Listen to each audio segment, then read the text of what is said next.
It took you so long." The scruffy man, who is the harshest on Alan, scolds him. If it weren't for Alan, the lovely girl would already be his. Therefore, he frequently bullies and berates Alan.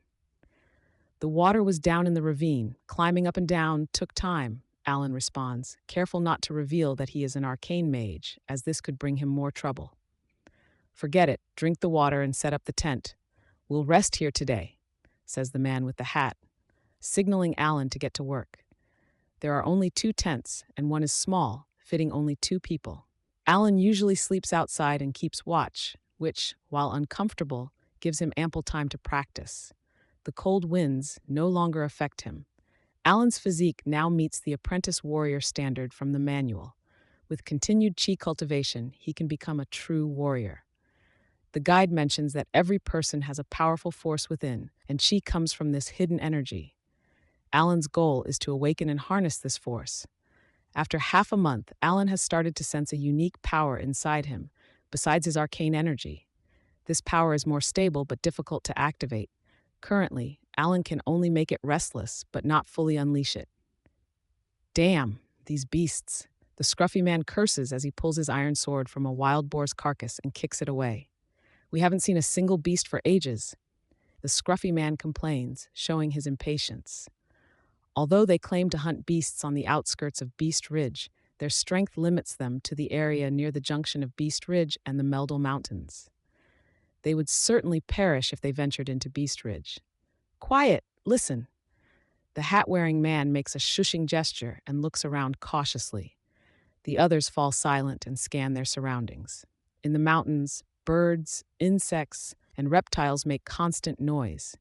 However, when the group stops talking, an eerie silence falls, indicating that some creature has scared away all the sensitive animals. "Rustle!"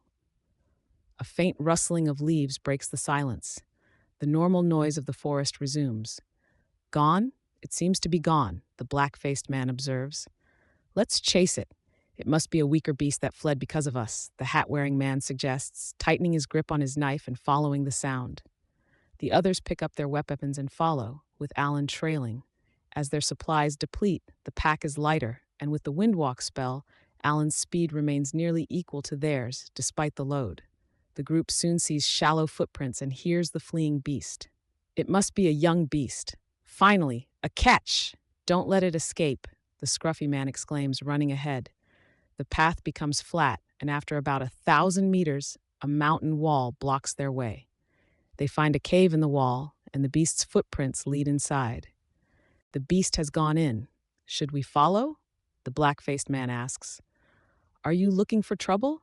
There could be more beasts inside, and that young one might be accompanied by an adult," the hat-wearing man warns. "What do you suggest?"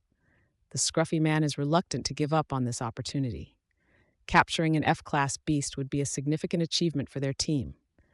"We need to check if there are more beasts inside. Bringing a laborer was a wise decision," the hat-wearing man says with a sinister smile. He suddenly attacks Alan from behind, striking him on the head with the butt of his knife. Alan is caught off guard by the attack. He feels a sharp pain and sees the hat-wearing man's cruel smile before losing consciousness. "Hat, what are you doing? Who will carry our stuff if you knock him out?" the scruffy man protests. "Idiot, we'll use him to lure out the beasts. We'll splash some blood on him and leave him outside the cave. The scent will attract the beasts. If only the young beast comes out, we'll kill it. If more come, we'll run. The beasts likely won't pursue us if he's the bait," the hat-wearing man explains coldly, indifferent to Alan's fate. The other adventurers shudder at his ruthlessness. They realize he would sacrifice anyone for profit. In a daze, Alan wakes up to a severe headache and the strong smell of blood.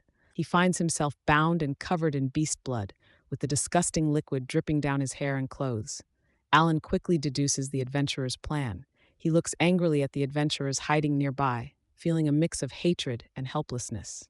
Roar! A roar emanates from the cave, accompanied by a chilling wind. Alan's face pales as he struggles to free himself.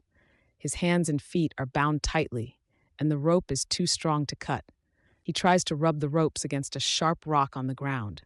Despite his efforts, the rope doesn't loosen, and Alan senses the wild aura of a beast coming from the cave. As he struggles, a pair of red eyes appears in the darkness, staring coldly at him. Alan shivers, cold sweat pouring down, and his heart races. It's two.